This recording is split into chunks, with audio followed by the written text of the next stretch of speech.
Hello, I'm Greg Adams, the safety captain for the City of Mesa Fire and Medical Department. Today we're going to be talking about our new SOP coming out on infectious disease mitigation. More specifically, we're going to talk about the elevated level of Decon. So within the station, we all have we know about the standard decontamination where we're doing our own wash down, clean off, and daily we do this at the stations. And when we do have a disease process, we're asking that we do it 2 or 3 times a day. And then you know about the advanced decontamination where we go through our battalion chiefs and we order the D7 to come out to the station with the hazmat crews, and we spray down our station that way. Well, this is in between here and there.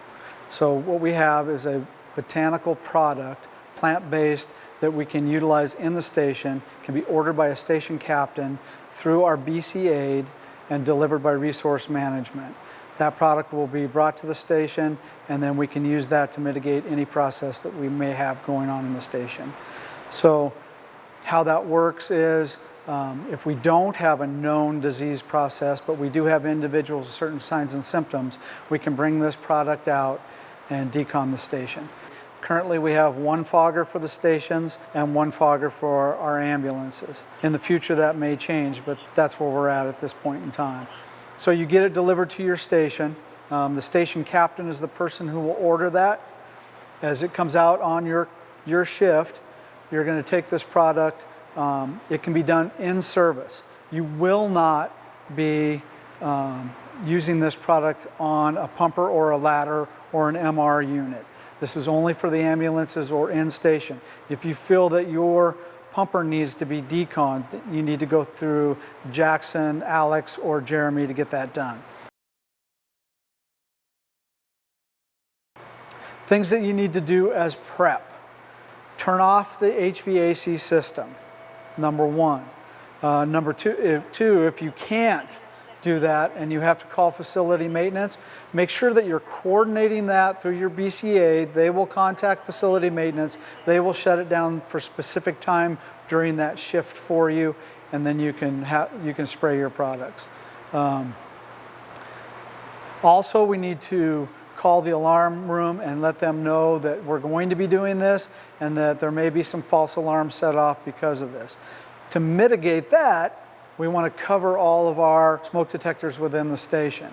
You can put a glove around a lot of those little saucer-looking things that are on the ceiling, or you can use plastic wrap and tape them off that way. But make sure you're covering those so that we don't have any long-term effects on them and get false calls and things like that. The final thing that you're going to need to do is call utility control at 2263 and let them know that you're going to be doing this testing. All of these directions will be on a sheet in the bin with all the product that you're going to receive when you order it for your station. So you'll be able to walk through that. Like we've discussed in the past, there's disinfecting and there's sanitizing. This product will do both as well. The longer term of leaving it on there, you get a disinfectant. So much like bleach, this product, if it's left on for 10 minutes, will disinfect. If you're just going to use it for a 30-second wipe down, then you're sanitizing. So while we're fogging, we're actually disinfecting because we want it to have that contact time of at least 10 minutes. The fogging time for each room is going to be at least 15 minutes to fill up that room. For the ambulances, we're finding 10 minutes was plenty with a quart. So that's kind of your measurement for it.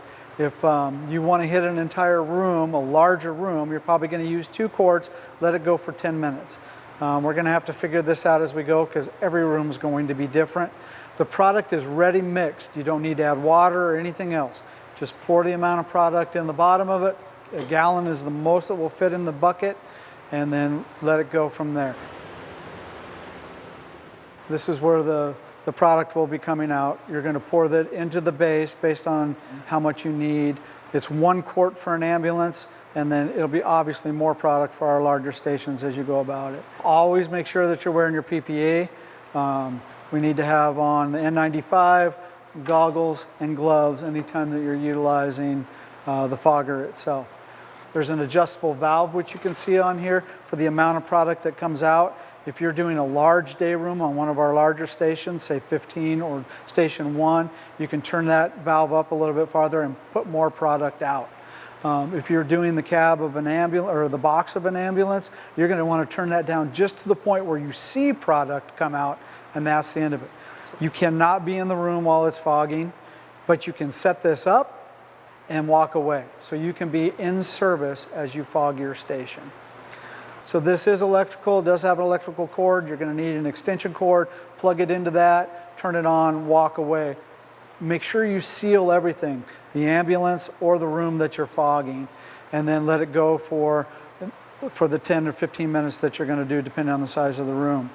Once that's done, the product's going to settle. The whole purpose of fogging is you're getting all the nooks and crannies and not just the horizontal surfaces we normally clean during our standard cleaning.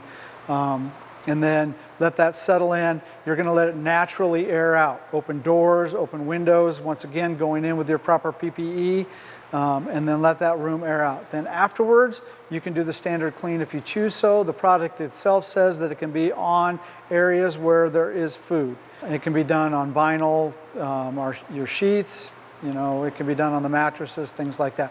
You're not going to directly spray that on there. You want this fogger pointed towards a wall, not near electronics, even in the back of an ambulance. Make sure it's pointed towards the wall of the ambulance, and let it spray from there and fog. If you turn it up too high, you're going to put a lot of that product on that wall. So adjust it so that it's fogging throughout the room and not blowing all the way straight back.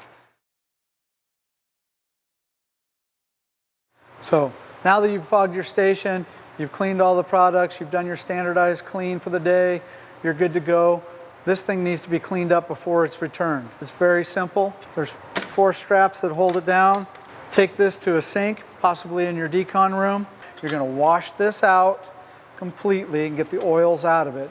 You're going to put the hottest water that you possibly can get at your station into this, and then you're going to take it out back on the back ramp, put that water in there, set it all up, and run it for a minimum of 15 minutes and let all that product get flushed out of there. Once you've done that, take it all apart, put the water out of it, and then let it dry out and let your BC aide know that it's ready to be returned to resource management so the next station can use it. If there's any product left in here, there'll be a funnel in there. You can pour that back into the bucket. All right. So then you can go about the cleaning process after that. So this mid-level or elevated decontamination phase is so that we can take care of ourselves in the station.